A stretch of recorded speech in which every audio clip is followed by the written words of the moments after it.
Welcome back to my channel, Maths with Armin. This is another video on probability concepts. In this video here, I'm going to look at independent and dependent events with some examples. Please, if you have not subscribed to my channel, Maths with Armin, please subscribe. In this video, I'm first of all going to look at independent events with examples. And then we're going to look at the concept of dependent events, also with some examples. And at the end of the video, as usual, there'll always be an exercise worksheet with the solution. Let's start. Let us start first of all with independent events. Let's consider independent events first. What are independent events? Occurrence of one event not affecting the probability of the second or another event there. So the one event does not affect the probability of another event. We can also state it is that the outcome of the second event is not affected by the outcome of the first event, right? So the first event doesn't affect the second event's outcomes. So now we have a product rule for independent events. So the probability of A and B is equal to the probability of A times the probability of B. Okay, so the probability of event A and event B is equal to the probability of event A times the probability of event B. And that is the product rule for independent events. Now let's look at the union of independent events. Taking the addition rule, there's the addition rule, probability of A or B. It's probability of A plus the probability of B minus the probability of the intersection of A and B. But because they're independent, the probability of A and B is actually the product of the probability of A and the probability of B. So that can be replaced. Probability of A times B. So in other words, for the union of independent events, the probability of the union is the probability of A plus the probability of B, but now we can subtract the product of the two probabilities, right? So that's the formula we're going to have if we have the union of two independent events. Let's consider this example. We've got the event of tossing a fair die and flipping a fair coin. Okay, so there we have, let's say the event A is getting a 5, tossing a die, right? And what would the outcome be then?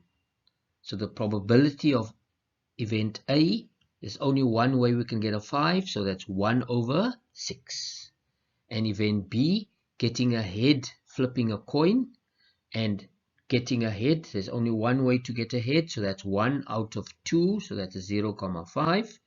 Now if you look at that here, flipping the coin is not affected with, if you toss a 5, that tossing of the 5 is not going to affect the flipping of the coin there. So those two events there are independent. So A and B, there's no overlap between the two. The one does not affect the other one. So therefore we can say that event A and event B, tossing a fair die and flipping a fair coin, are independent events, right?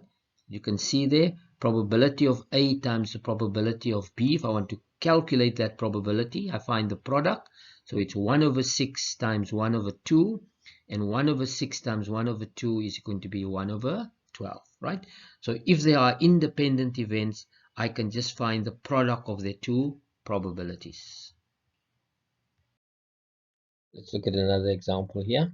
Here we have a fair coin that is being tossed, and then a spinner is spinned with the 5 numbers 1, 2, 3, 4, 5, and we want to determine the probability of getting a head and an even number. Now you can see those two events are independent. You know, the spinner is not, doesn't matter whether the coin lands head or tails, it doesn't affect the spinner, so they are independent events. So the probability of getting a head and an even number is the probability of getting heads times the probability of getting an even number What is the probability of getting heads? 1 over 2. Probability, how many even numbers are there? It's only 2 and 4. So that's a probability of 2 out of 5. Therefore, the probability of getting heads and an even number is 1 over 5. Now let's have another example illustrating independent events. Here we have 3 balls, red, yellow and blue. You can see red, yellow and blue are placed in a box. A ball is randomly drawn from the box. Its color is recorded and it's replaced. So you draw the ball and you put it back again there. A second ball is drawn and the color is recorded. Determine the probability of drawing a red ball and then a blue ball. See, there's the and coming in. So let's look at this one here. So event A is drawing a red ball. Okay. So if we draw a red ball, see there we're taking out a red ball. And what's the probability of drawing a red ball? Right, there's only one red ball, so its probability is 1 over 3. But it says replacement. So in other words, we must put the ball back again. Then event B, we want to draw a blue ball. So if we draw a blue ball, that is one blue ball out of the 3. So the probability of drawing a blue ball is 1 over 3. Right? So you see, drawing a blue ball was not affected by drawing a red ball because I replaced it there. So those two events are independent. So probability of a red and a blue ball, because they are independent events, is the probability of drawing a red times the probability of drawing a blue. In this case, it's 1 over 3 times 1 over 3, and that gives us a product there of 1 over 9. Okay, because they are independent events and they're replacement. So in other words, your sample space didn't change there. Let's take an example of independent events here. In this case here, let's consider a packet containing paper clips, 3 green, 2 red, and 5 blue. Right, there we've got our paper clips. We've got a packet there containing a total of, that's right, a total of 10 paper clips. One paper clip is then randomly selected from the packet and the color is recorded. Then the paper clip is replaced in the packet. Then a second paper clip is then randomly selected from the packet and the color also recorded. Now we want to represent this information first of all in a tree diagram, and then we're going to work out some probabilities. Right? And let's just show you how we can apply the concept of independent events to this particular problem. Now let's construct the tree diagram. Let's look at the given information. We've got 2 red, 3 green, and 5 blue. And here we've noted that we replace, once we take out a paper clip, we put it back. So let's start. Let's have the first pick. So if my first pick, it can either be a red paper clip, or it can be a green one, or it can be a blue one. How many red paper clips are there? 2, and then we have a total of 10. So I'm just using some nice numbers here. 2 out of 10, then I get 3 over 10, and then I get 5 over 10. Right? Now I can have my second, and I put it back. So once I take out a paper clip, I replace it again. So in my second pick, I can again choose either a red, a green, or a blue. And exactly the same after I've chosen maybe a green, I can take a red, a green, and a blue. After I've taken possibly a blue, I can take a red, a green, and a blue. Because I've replaced, my sample space size has not changed there. So I still have exactly the same probability values, 2 over 10, 3 over 10, and 5 over 10. And that's exactly the same there. Okay. Now let's list the outcomes and let's list the probability. So there's the outcome 3, 3, and what will, RR, and we just follow the colors. So that's 2 over 10 times, and the probability would be 2 over 10 times 2 over 10, because they are independent events here. So 2 over 10 times 2 over 10 gives me 4 over 100, and 4 over 100 simplified is 1 over 25, right? The next one is going to be a red followed by a green, and that will be 2 over 10 times 3 over 10. I've color coded to make it easier. That gives me 6 over 100, and we simplify that, that's 3 over 50.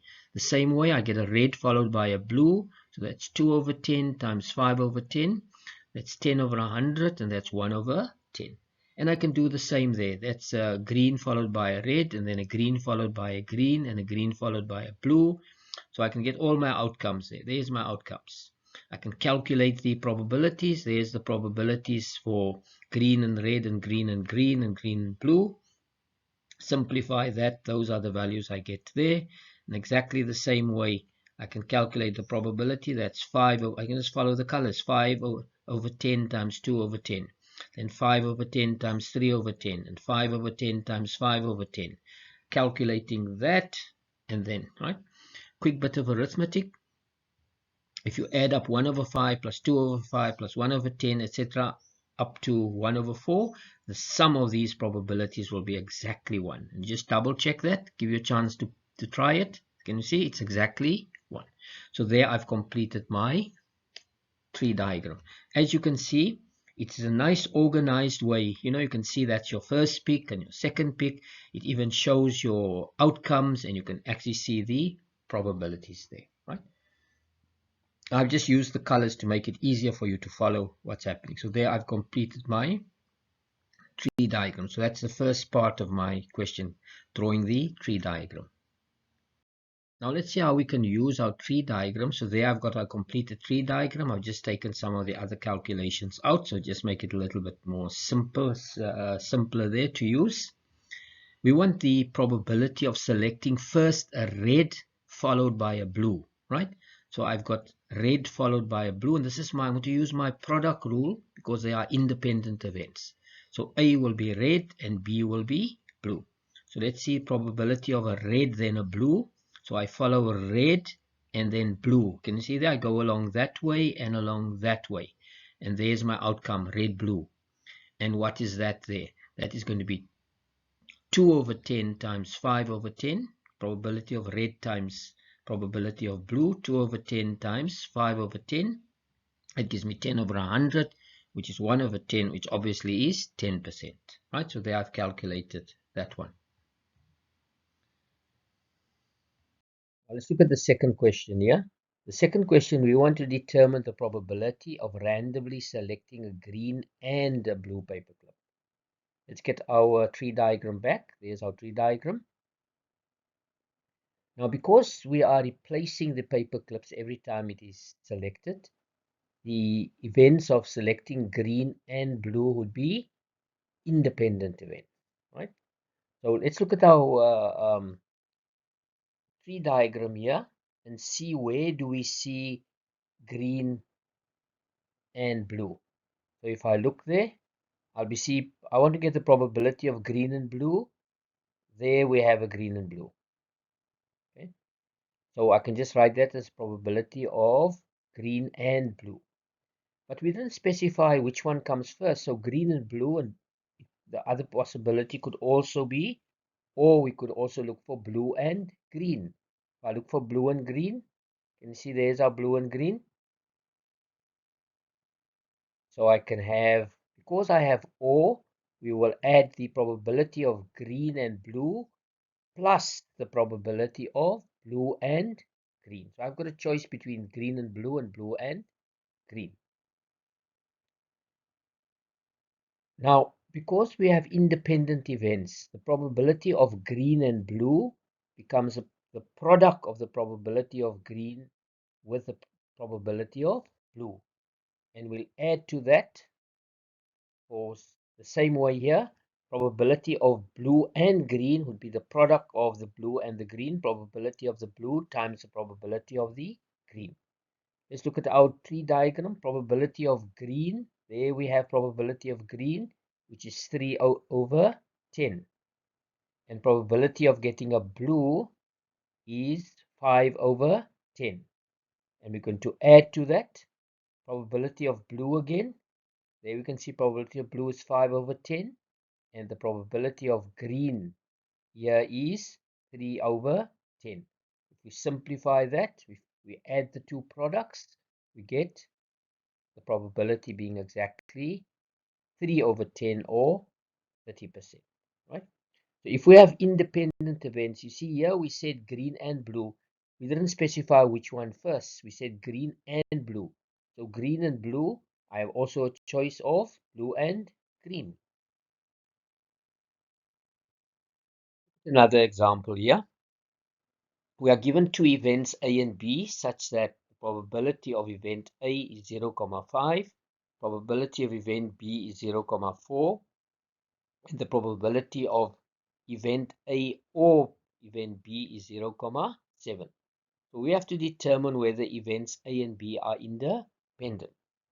What we actually need to do here is we have to show the probability of A and B will be equal to the product of the probabilities of A and B.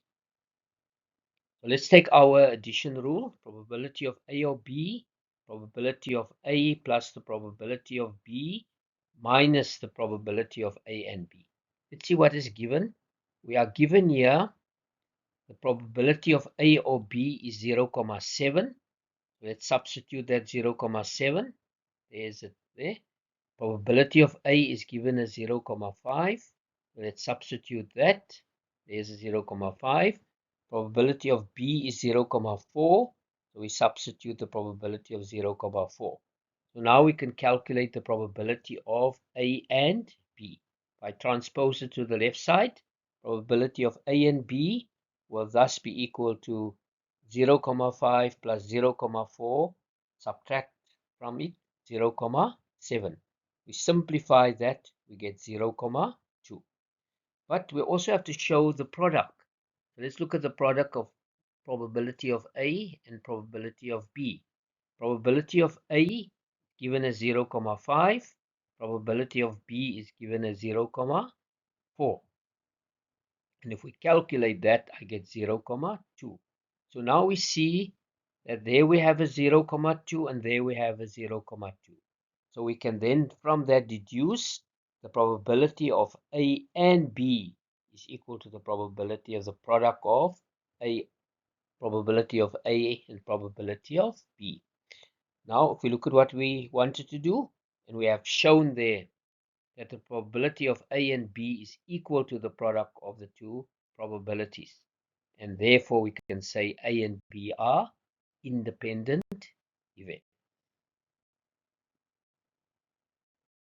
Now let's consider another example where the contingency table can be useful in probability questions. Let's take the same example of gender and home language. There we've got our completed contingency table. Let's look at the question. Determine whether gender and home language are independent events. Right? So what I do is I can take one of the categories of gender and one of the categories of home language. Let's choose male and Afrikaans. So probability of male and Afrikaans. There's male and Afrikaans. See, so there are 15 of them being Afrikaans, males whose home language is Afrikaans. So that probability there is 15 over 100, which is 15%. Right? Next, we want to find the individual probabilities. Probability of male times probability of Afrikaans. Probability of male, if you just go back to that again, we see there are 45. So the probability there is 45. Probability of Afrikaans, there's the Afrikaans, and there are 25. So that's 25 over 100. Doing a little bit of calculation there, we get 11,25%. So now we notice that that 15% and that 11,25% are not the same. So therefore we can deduce here that the probability of M and A is not equal to the probability of M times the probability of A. In other words, the product for independent event, the rule doesn't apply here.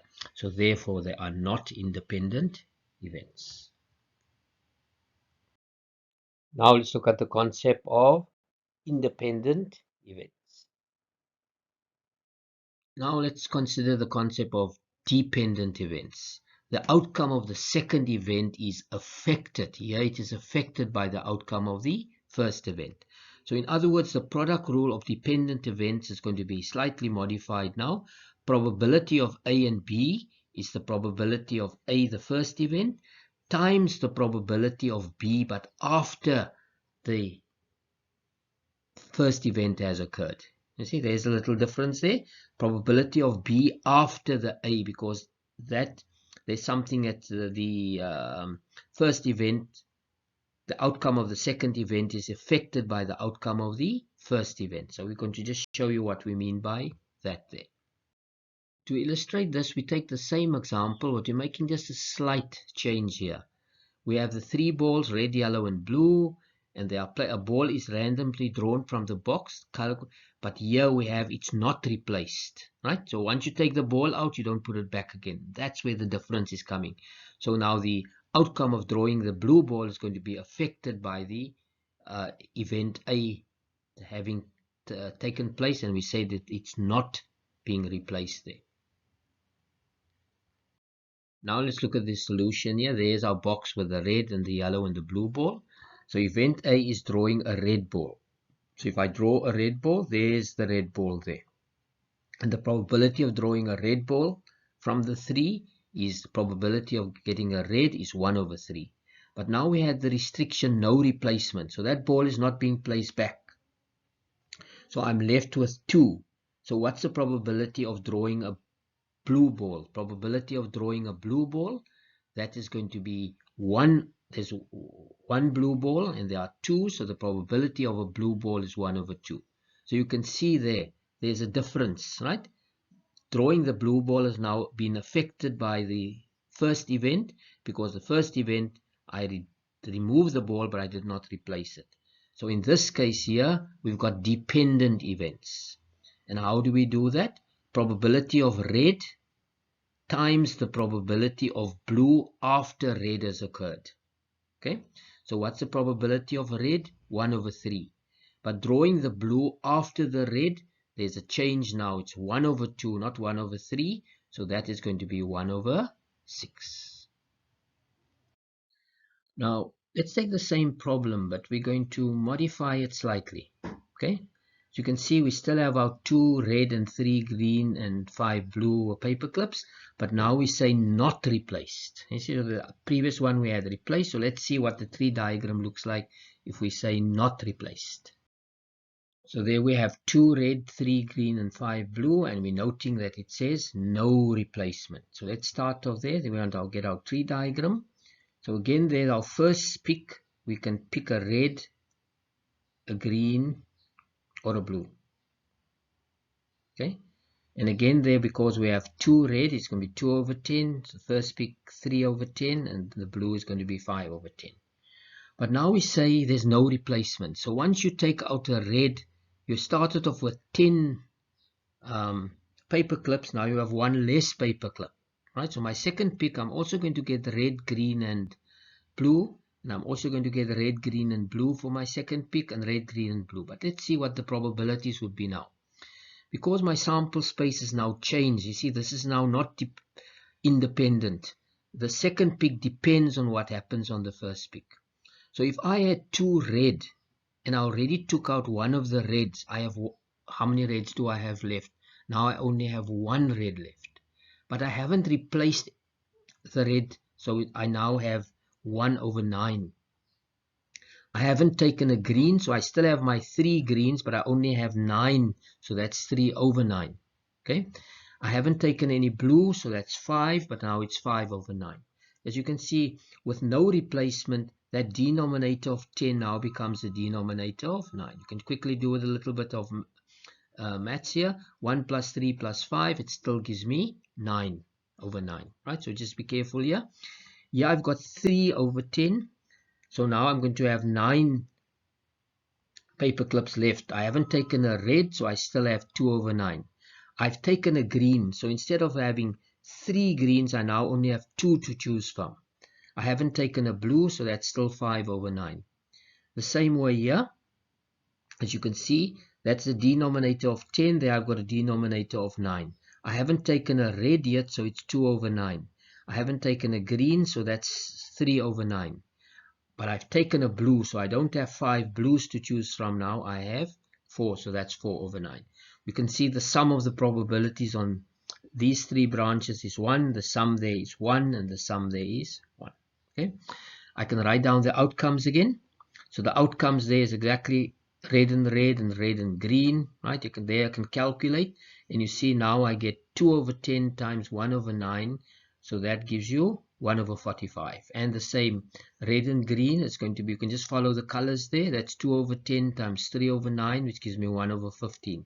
red and blue is 2 over 10 times 5 over 9, which gives you 1 over 9.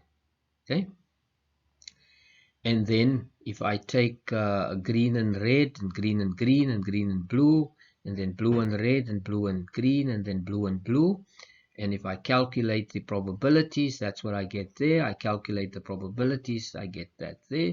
And if you add up all these fractions, you can just double check, you'll get exactly 1. Okay, so there's the tree diagram with no replacement. Note there the sample space size is 10, there the sample space size here is 9.